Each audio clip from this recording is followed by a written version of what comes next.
Good morning, dear friends on Facebook. How are you today? How are you? Today is 24th, I believe. 25th. Man, this time flies. I think I'm not that good at noticing now the days. They're flipping by. So, well, greetings to you, as usually, from West Palm Beach, South Florida. If you're watching, it's a beautiful morning here. It was a little bit chilly. As you see, I'm in this very warm coat.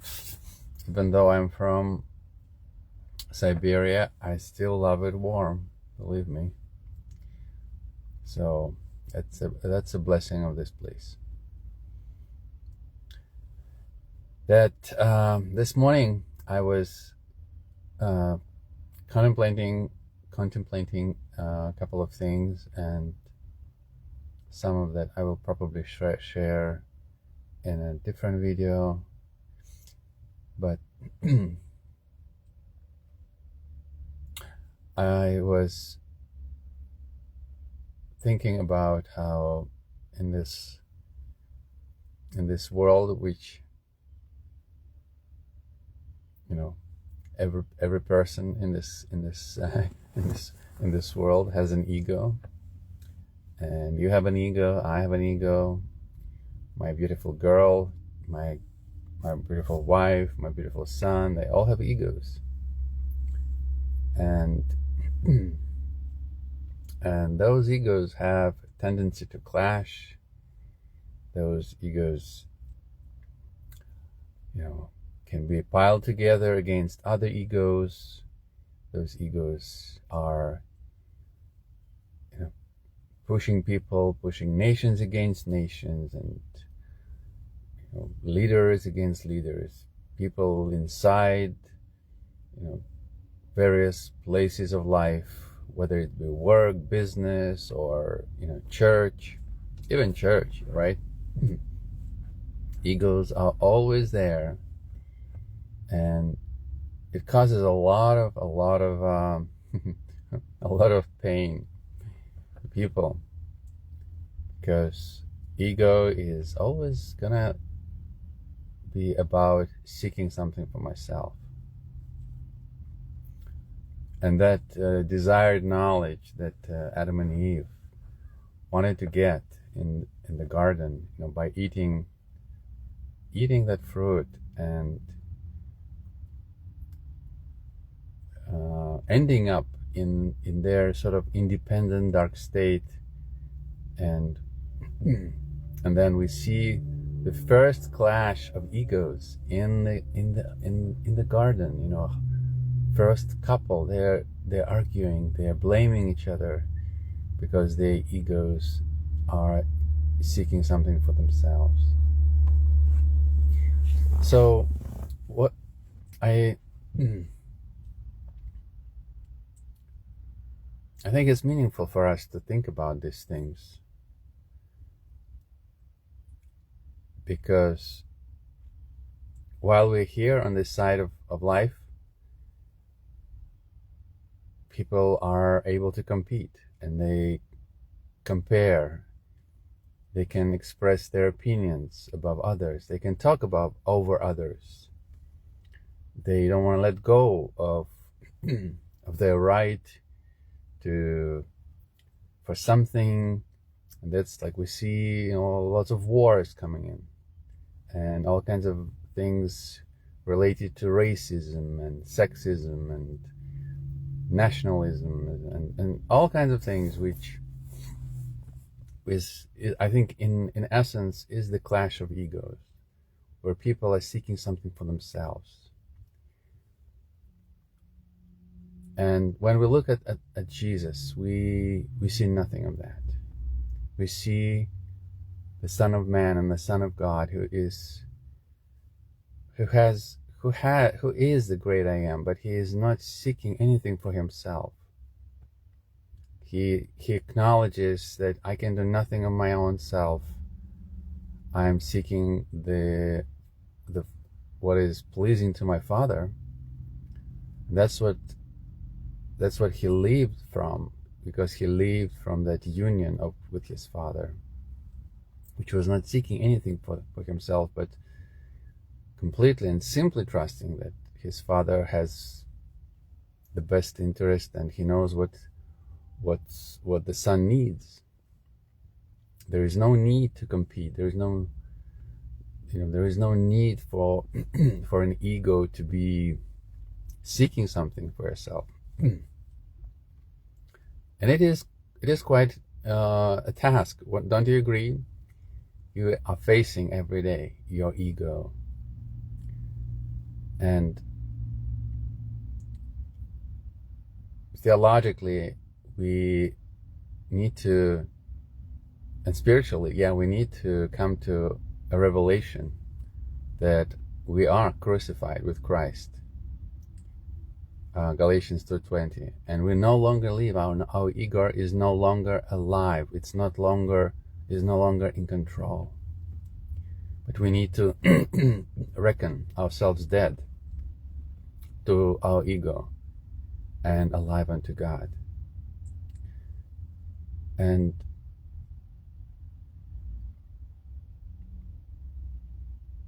the understanding that we are surrounded by people who they beckon us, they appeal to us, and they want us to engage in this game of life can be misleading. As we see, people who have a lot of power and money and fame, and we naturally look at them, and we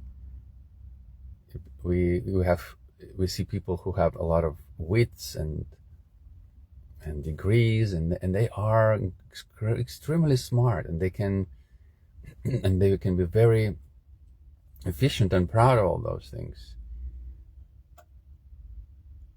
And can all of this be used to puff up someone's ego and make them feel like they're very special and they're above others? Of course, that's kind of the history of humankind, where either a human individual, a group of people, or maybe a whole nation get an illusion that they're somehow more special, they're more closer to God, let's say, or they're more chosen, they're smarter than others, and that's why they have the right to certain things that others don't. And as we see a lot of people who have incredible powers, like presidents and prime ministers, and people who have incredible influence, celebrities and singers and actors, and they have incredible power to influence others because they receive that acknowledgement, they get that praise. And if you're not that person, you may never even kind of understand how does it feel. And many people live in their dreams of becoming something, of becoming somebody, that they would be loved by many and acknowledged by many. But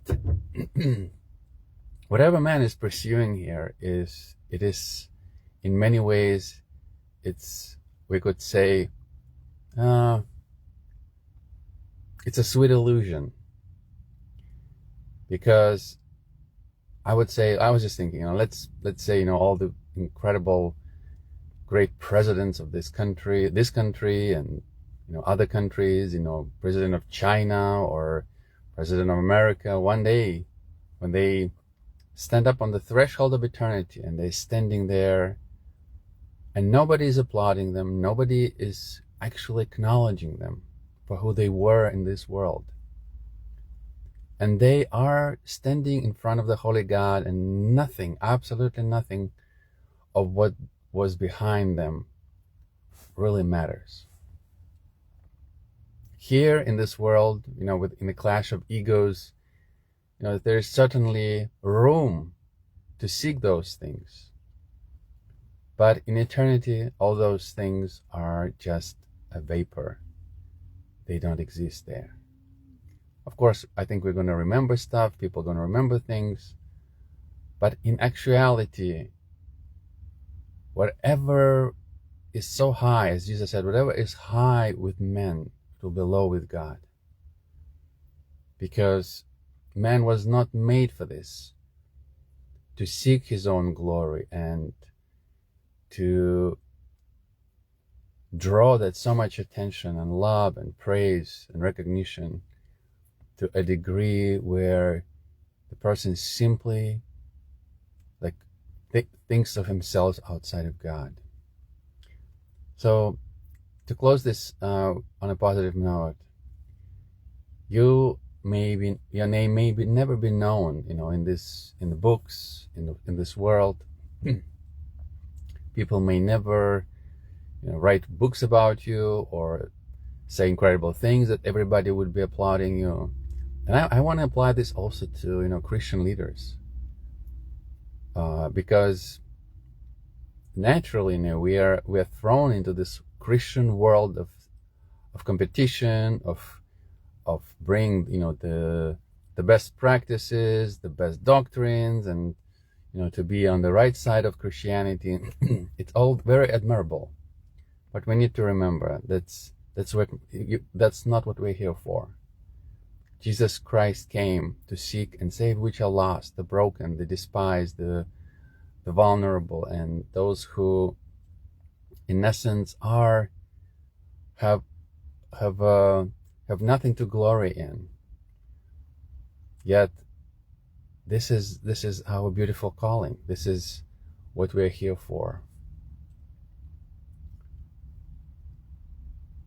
Reckon yourself dead unto sin and alive unto God. Reckon your ego that is seeking something for itself, which is, in one sense, and we all seek something, for ourselves, a better salary, a better, a better life, a better house, a better things. But I think when we get all of that, at the end of the day, we understand that it's not really fulfilling. It cannot fill the void. You always realize that you need the love of God. You need the truth. You need the person of God in you to really make you deeply, deeply satisfied. So those, incredible, great people, the celebrities and presidents, millions of people watching them, and I'm sure they deep down inside, they know who they are. It's like they come to terms with things. But while everybody's praising them and listening to them and believes in them as if they are the saviors of this world or making the most influential decisions, believe me, one day, the moment of truth, when they come on threshold of eternity, people will be asking, who is that? Is that the person that was so highly esteemed? Boy, what was he about? What was this guy about? Our whole attention will be the Lord. It will be Christ. The one who humbled himself, who had the top rank, but he still humbled himself and became low and became a bond slave, who was crucified for us and shed his precious, precious blood. If this cannot teach us something meaningful, I don't know what. So let's, as his children, let's reckon ourselves really, really, really dead unto our ego and alive unto God, with whom we are one this morning. And let's live out of this oneness, out of his pleasure, out of his joy, out of his presence. There is nothing better. And even if we are not known here, it's okay.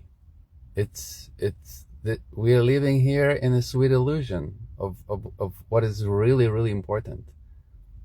So God bless you. Thank you for listening. And when next time your ego wants to clash with your neighbor, with your wife, with your kid, just say, breathe slowly and say, I'm dead. I'm dead. I'm dead with Christ. And now I died with Christ, and now I'm alive. Hallelujah. That's my position. That's how I can walk free. God bless you. Have a wonderful day.